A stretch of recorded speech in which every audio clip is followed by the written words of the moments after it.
பண்ணலாம், ஒன்றும் தப்பு இல்லை. பெரியார் சொன்ன மாதிரியே அவர் சொன்னதில் நமக்கு ஏற்புடையதை மட்டும் எடுத்துக்கிட்டோம். அவரோட கடவுள் மறுப்பு கொள்கையில் நமக்கு உடன்பாடு இல்லைன்னு ஓப்பனாக அறிவித்தோம். நமக்கு கடவுள் நம்பிக்கை உண்டுன்னு அறிவித்தோம். யாரோட நம்பிக்கைக்கும் நாம் எதிரானவங்க இல்லைன்னு தெளிவாக அறிவித்தோம். பெண் கல்வி, பெண்கள் முன்னேற்றம், சமூக சீர்திருத்தம், சமூக நீதி, இப்படி பெரியாரோட கருத்துக்களை நிறையவே ஏற்றுக்கிட்டோம்னு அறிவித்தோம். அண்ணல் அம்பேத்கரோட சம வாய்ப்பு, சம நீதி, சமத்துவத்தை ஃபாலோ பண்ணுவோம்னு அறிவித்தோம். பெருந்தலைவர் காமராஜரோட மதச்சார்பின்மையை ஏற்றுக்கிட்டதோட அவரோட நேர்மையான நிர்வாகத்தையே ஒரு கொள்கையாக ஏற்றுக்கிட்டோம்னு அறிவித்தோம். வீரமங்கை வேலு நாச்சியாரோட மண் மீட்பையும் சமூக நல்லிணக்கத்தையும் பின்பற்றுவோம்னு அறிவித்தோம். மக்கள் சேவகர் அஞ்சலை அம்மாளோட விடுதலை வேட்கையையும் மக்களோட வாழ்வாதாரத்துக்காக உறுதியாக நிற்கிறதையும் பின்பற்றுவோம்னு சொன்னோம். எல்லாருக்கும் எல்லாமும் கிடைக்கணும், எம் மதமும் நம் மதம்னு சொல்லி மதச்சார்பற்ற சமூக நீதி தான் நம்ம கொள்கைன்னு அறிவித்தோம். நம்ம கொள்கை எதிரி யாரு, அரசியல் எதிரி யாருன்னு ஓப்பனாக அறிவித்தோம். எல்லாத்துக்கும் மேலே பிறப்புக்கும் எல்லா உயிருக்கும்ன்றத நம்மளோட அடிப்படை அரசியல் கோட்பாட்டாக அறிவிச்சுட்டு தான் அரசியலுக்கே வந்தோம். நம்ம மதுரை மாநாட்டில் நம்மளோட தேர்தல் அரசியல் மற்றும் ஆட்சி அதிகார அரசியல் வழிகாட்டியா அறிஞர் அண்ணாவையும் புரட்சித் தலைவர் எம்ஜிஆரையும் ஏற்றுக்கிட்டதா அறிவித்தோம். அப்புறம் இன்னனையும் நாம் இங்கே பதிவு செஞ்சே ஆகணும். எல்லாரும் கட்சி ஆரம்பிச்சுட்டு தான் ஒவ்வொரு வீட்டுக்குள்ளேயும் போவாங்க. ஆனால் நாம் ஒவ்வொரு வீட்டுக்குள்ளேயும் போனதுக்கு அப்புறம் தான் கட்சியவே ஆரம்பிச்சிருக்கிறோம். ஒவ்வொரு வீட்டில் ஒவ்வொருத்தரும் நம்மளை அவங்க பிள்ளையா, மகனா, அண்ணனா, தம்பியா ஏற்றுக்கிட்டதும் இயல்பாக நடந்துச்சு.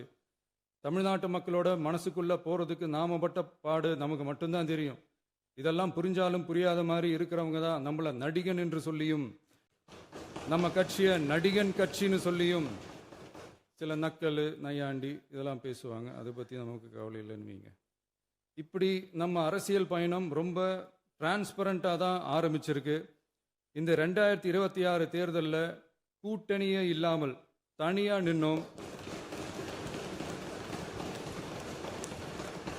மக்கள் நம்மளை தெளிவாக புரிஞ்சுக்கிட்டதாலையும் நம்ம டிவிகே தோழர்களோட உழைப்பாலையும் நாம் 35% வாக்குகளை வாங்கினோம். 1,72,00,000 வாக்குகளோட தமிழ்நாட்டிலேயே தனி பெரும் கட்சியாக வந்தோம். தமிழக மக்களாலையும் நம்மளோட ஆதரவு இயக்கங்களாலையும் இதோ இன்னைக்கு இங்கே நம்ம டிவிகே ஆளும் கட்சியாக உட்கார்ந்துருக்கிறோம். இந்த ஆளும் கட்சியாக ஆனதும் அவ்வளவு சாதாரணமாலாம் நடந்துடல. 2.25 வருஷத்தில் ஆட்சிக்கு வந்துட்டீங்கன்னு ரொம்ப கிண்டலா கேலியா சிலர் பேசுகிறாங்க. எங்களோட இந்த 2.25 வருஷ டிராவலில் எவ்வளவு வலியும் வேதனையும் இருக்குது. நம்மளோட மக்கள் சந்திப்புக்கே அவ்வளவு இடையூறு, அவ்வளவு தடைகள், ஊர் உலகத்தில் யாருக்கும் இல்லாத ஒன்றா நமக்கு மட்டுமேன்னு தனியாக ஸ்பெஷலாக எக்ஸ்க்ளூசிவாக நிறைய நிபந்தனைகள், நெருக்கடிகள், கட்டுப்பாடுகள், நம்மளை சந்திக்க வர்ற மக்களுக்கு சரியான பாதுகாப்பு இல்லாமல், நம்ம கூட்ட நிகழ்ச்சிக்கு போதுமான பாதுகாப்பு இல்லாமன்னு இன்னும் வெளியே சொல்ல முடியாத நிறைய சூழ்ச்சிகள் எல்லாத்தையும் தாண்டி தான் நாம் இந்த இடத்துக்கு வந்திருக்கிறோம். But still miles to go. நம்ம டிராவலில் எல்லாத்துக்கும் உச்சமாக நம்மளோட சொந்தங்கள், நம்மளோட உறவுகள், 41 பேர் கரூர் சம்பவத்தில் இழந்த வேதனையெல்லாம் எப்படி சொல்கிறதுனே தெரியல. நம்ம மனசு விட்டு என்னைக்கும் அந்த வலியும் வேதனையும் நீங்கவே நீங்காது. அதுலேயும் நம்ம மேலேயே பழி போட்ட கொடுமையெல்லாம் இருக்கும் பாருங்க, அதெல்லாம் வேற லெவலுங்க. என்னத்துக்கு அப்படியெல்லாம் செஞ்சாங்கன்னு தெரியல. அரசியல்னா இப்படியெல்லாம் கொடூரமாக இருக்கணுமா என்ன? சரி விடுங்க. இந்த விஜய் இவனோட மக்களுக்காக எதையும் தாங்க தயாராகிட்டான். இவ்வளவு பெயின்ஃபுல்லான நம்ம பொலிட்டிக்கல் டிராவலில் நம்மளோட மிகப்பெரிய ஆறுதலும் பலமும் என்ன தெரியுமா? என் நெஞ்சில் குடியிருக்கும் என்னோட தமிழ்நாட்டு மக்களும்,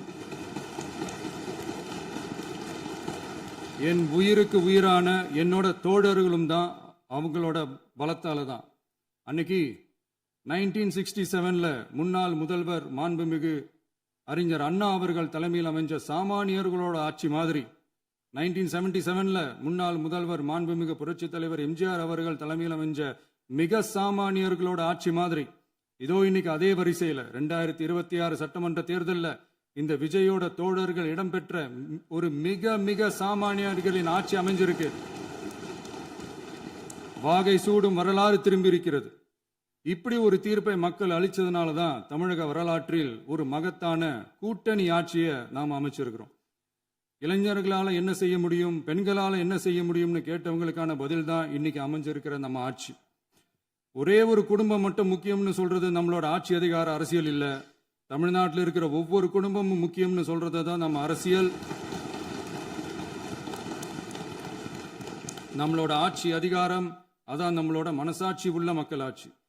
இந்த 2026 தேர்தலில் யாராலும் உடைக்கவே முடியாதுன்னு சொன்ன மதத்தை உடைச்சோம், சாதியை உடைச்சோம், முக்கியமா காசு கொடுத்து ஓட்டு வாங்குற ஒரு நச்சு கலாச்சாரத்தையே சுக்கு நூறா தூள் தூளா உடைச்சிருந்தோம். அவங்க இருந்திருந்தா ஒரு ஆக்ஷன் பண்ணணும்னு எனக்கு தோணுச்சு. எல்லாரும் போயிட்டாங்க. பர்மிஷன் பண்ணலாமா? இப்பவும் பண்ணலாம், ஒன்றும் தப்பு இல்லை.